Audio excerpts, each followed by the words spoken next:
You're listening to the Full Court Press with your host, Drew Duncan. Don't you dare touch that dial.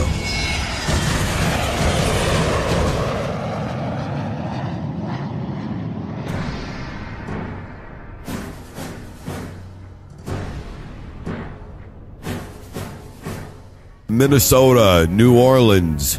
Well, that was a hell of a second half, wasn't it? Down 17-0. I had conceded that the game was over. I really did. I felt it was kind of like the Pittsburgh-Baltimore game that I was just talking about. I mean, I really felt like it was going to be on that level. Like we would see New Orleans kind of get back into it and everything that they did wouldn't matter. But I think that this game is different from that. In that, number one, New Orleans, obviously, they took a lead later in that football game. But number two, they played completely different in the second half. Night and day, tale of two halves, whatever you want to call it. Whatever quip you want to use to describe this, that was it. You know, the New Orleans Saints really gave it all that they had. You got a rookie running back, Kamara, who just had an outstanding season. Drew Brees. The thing I talked about him was playing football that was as hungry as ever. But I really did like Minnesota going into this game, and a lot of people were on me. But, you know, I've been a Case Keenum fan this year since I saw him play Monday night against the Bears, and I've been saying that for a while, and I just love Case Keenum with this Minnesota Vikings offense. They just know how to use him. He's been so good back there in the pocket with decision-making, when to run, how to take hits. It's just been an incredible run for Case Keenum and the Minnesota Vikings. You know, when I start thinking about this football game, and, you know, again, everything in journalism is all about an angle, right? It's all about an angle. You know, how are you going to dissect this? You know, the last thing when I talked about with Pittsburgh and Baltimore, you know, I said I felt like I was looking at it subjectively. And, you know, sometimes as a journalist, it's a little hard to admit, but a lot of times it's what we do anyways. And I'm trying to look at this one objectively, but I just can't. And the first thing I guess I'll get into is the final play of the game, because that's what everybody's talking about, right? Whether you watched the game or you didn't, you know, that final play has left so many people in awe that I think that they're forgetting a lot of the things that led up to that occurrence. But here's what I see when I look at that. Yeah, it was a poor play by Williams, and, you know, a lot of people are going, who's number 43? And I mean, it's just really kind of a mess. But you got to remember, Williams is a rookie who had a really good season, by the way. You want to start talking about numbers, I'm not that guy. I'll let you go do it. But go look up his numbers. And he's been a hell of a player for this football team all the way up until this point. One of the more talked about rookies in all the NFL, particularly on the defensive side of the football. So, you know, Williams is a hell of a kid, and he had even a decent game. Nobody was talking this, you know, when he made the interception. Problem is that A, he went for the highlight reel. B, it looked to me like he was kind of not really there and sure what he wanted to do. Obviously, yeah, you wrap up, you bring him down. But my thing is coaching. You know, what kind of coaching call was that? I mean, I'm looking at this play. Was this zone? Was this man? Was it man with a safety lurk or spy? I mean, it looked to me like New Orleans had one guy. From what I've been able to see so far, I haven't seen any footage that reveals the entire field to me. But from what I could tell, it looked to me like they had one guy back there and Williams to cover an entire 53-yard field, sideline to sideline. And you expect him to make that play? You could say that, hey, man, he's giving his player a lot of trust. There's a reason to that, which alludes to what I'm telling people, and that is Williams is a hell of a rookie this season. So you could allude to that. Or you could allude to why with 10 seconds left wasn't everybody just all the way the hell back, and I dare you to throw it deep on me. They have to throw it short and create a play, which they did do that. But they did that because if you look at the coverage, everybody looked confused on who they were supposed to cover, what position they were supposed to be in. I mean, literally, if you're watching this happen in slow motion, guys from the Saints they're just looking kind of like at each other, not really at the ball. Nobody knows where the hell to be. So why are we not going to coaching? Sean Payton made a lot of terrible decisions in this game. Ultimately, he's the head coach. When the defensive coordinator puts out a call, he's got a headset in. No, that's not what we're going to do, amigo. Because I don't know who told Sean Payton to go ahead and use those coaching challenges. I didn't do it. Did you do it? Guys in the booth didn't do it. Who the hell told Sean Payton to lose 2 timeouts in a row and use those 2 challenges? Now, at the end of the day, if you want to say something was irrelevant throughout the course of a football game, that kind of ended up being one of those things, right? Because New Orleans was still able to drive down the field at the end of that football game, or towards the end of that game, I should say, kick a field goal and take the lead. So when you start looking at that perspective of it, in that regard, the challenges didn't matter. In the regard of looking at decision-making, alluding to what the last play call of the game was defensively for the Saints, then you could say throughout the entire game that this is what happened. And this is why a lot of people stick up for Drew Brees. They always say, well, he doesn't have the Super Bowls. He doesn't have, the playoff accolades. Well, this is why. Things like this happen right here. Does anybody remember a couple of years ago where instead of going out of bounds after that catch was made, what was it, Coulson, who just decided to chuck it all the way across the field? As far as the Saints go, there were really a lot of missed opportunities in this game that were kind of a foreshadow for what happened at the end. Think about that little trick play that they ran where they throw a screen out to the wide receiver, Snead, and then he had Kamara all alone down the field and just couldn't get it there. Now, me, I'm old school, and this is something that we were talking about yesterday. Me and my buddies were all watching the game. How come nobody lays out for passes anymore? Guys will jump up and get a pass. Guys will one-hand it. Guys will turn around and catch that back shoulder. Guys will go over the middle in traffic. But you just don't see guys laying out for that anymore. I mean, is that a coaching thing that I've missed in recent years? Or because it looked to me like Kamara could have laid out and probably caught that ball.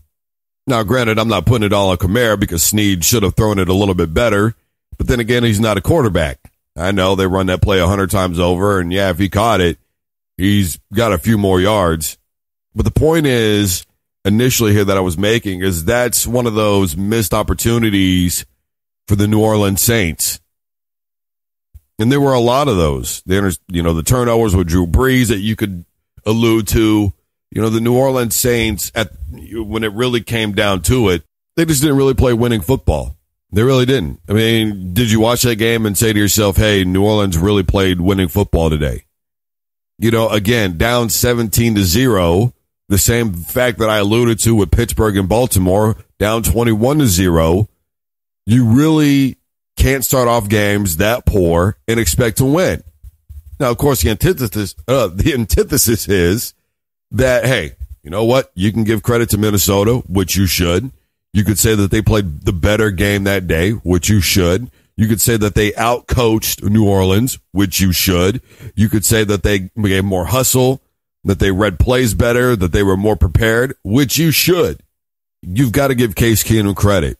Case Keenum, for the majority of the season, didn't have his starting cast around him. They drafted Dalvin Cook. He got hurt. Stephon Diggs was out for a few games.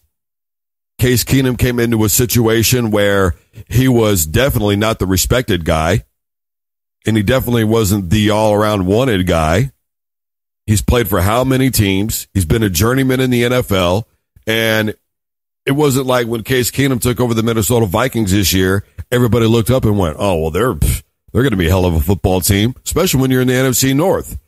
The Lions were easily a team that, once again, everybody talked about this year, capable of winning 10, 11, 12 games. You look at the Green Bay Packers and Aaron Rodgers, and even with all the injuries, everybody decided that they were probably capable of winning 10, 11, or 12 games. The Bears were the Chicago Bears, but even they probably had more hope to win games once they decided to give Mitch Trubisky an opportunity. I mean, honestly, when you look at it, Minnesota would have been picked to finish third or maybe even last in the NFC North. And one of my questions that I raised up going into this football game was, hey, look, is Minnesota the product of just being in a good position? Because obviously all those injuries happened to Green Bay. They weren't able to recover from it. Aaron Rodgers goes down, a game against Minnesota, which Minnesota ended up blowing them out in. But then you think, well, they didn't have Aaron Rodgers and he got hurt. But even then, Minnesota was really dominating that game beforehand. And you start thinking about, other teams like Detroit, who ended up just being Detroit. Chicago ended up being Chicago. So then I thought, well, were they just the benefactor? You're in a good division. You win a couple of games against some other, teams that aren't very good because of your finish last year. So you're not playing the creme de la creme per se. And here's a little nugget for you for the NFC title game that I really want to bring into this. And to me, this is a case in point right here between Nick Foles and Case Keenum and what we're going to see. And this is just outstanding. Look at this. The Rams trade for Sam Bradford to the Eagles for Nick Foles, right? So then Nick Foles loses his job with the Rams to Case Keenum. The Eagles draft Carson Wentz. Then the Eagles trade Bradford to the Vikings. Now Bradford gets hurt and he gets replaced by Keenum. Wentz gets hurt and gets replaced by Nick Foles. Keenum and Foles are going to be playing each other in the NFC Championship game. You don't have to like Case Keenum. You don't have to like the fact that somebody other than the usual suspects are playing at a high level in the NFL. You don't have to like the fact that it's not Cam Newton or Russell Wilson in the NFC. You don't have to like the fact that Carson Wentz is hurt and that Nick Foles did enough in that second half to be able to help lead his team to a victory. You don't have to like the fact that Case Keenum has come in and essentially replaced two starting quarterbacks in this league. Sam Bradford, right? Sam Bradford was the guy who started out playing very good last year and then ended up sputtering and was doing so-so football this year and was the guy. And then right around mid-season, another situation arose, right? And this was a big deal, by the way. This was not some flash in the pan. This was a big deal when Terry Bridgewater went back reactive. Remember that? Will Terry Bridgewater be back in? Well, Case Keenum is playing good football right now. Maybe we should let it go. And Case Keenum has continued to handle himself like a pro. That's been the big thing, guys. And that is the factor that so far to this point, more than anything, more than what's happened on the field, more than all that, that's the one thing that I feel has separated Case Keenum and how he's handled himself. And really, Terry Bridgewater along those lines as well, because at least I haven't heard of Terry Bridgewater going to the media. I should be the guy. I should be the starter. And people have kind of forgot about him. They're not talking about him a lot. But remember, when Bridgewater tore his ACL and went down, it was, oh man, this young man is having such a great career. He took Minnesota to the playoffs. If it hadn't been for a missed field goal, they would have won. All this stuff was going on about it. And, then he gets hurt and then he comes back. And is he going to replace Keenum? And then Bradford gets activated for the game against the New Orleans Saints this weekend and all that. It's kind of like, wow. Case Keenum has now replaced two starters this season. And one of them is a guy that took this team to the playoffs when a lot of people weren't looking at Terry Bridgewater, including myself. I thought Bridgewater was egregiously overrated. I thought everything that was being said about him was erroneous. Like, come on, man, it's Louisville, the AAC, get real. But I was proven very wrong. And I think that we were all proven very wrong about Case Keenum this year. Like I said, I wasn't on the bandwagon until I saw the Monday night game against Chicago. Hell of a ride for the Minnesota Vikings. Obviously, we're going to be talking a lot more about the Vikings and Eagles as the week continues. But I think Minnesota deserved to win that game. You don't get to make play calls defensively. You don't get to make ridiculous challenge calls. You don't miss wide open plays. You don't turn the football over as much as you do, or as much as they did in that game, and expect to win. You just don't. The better team on that day won, whether we like it or not. I love Drew Brees. He's one of my favorite quarterbacks of all time. And obviously, he's one of the greatest quarterbacks of all time. It goes without saying. But on that day, Case Keenum, the Minnesota Vikings, they were the better team. That's all there is to it.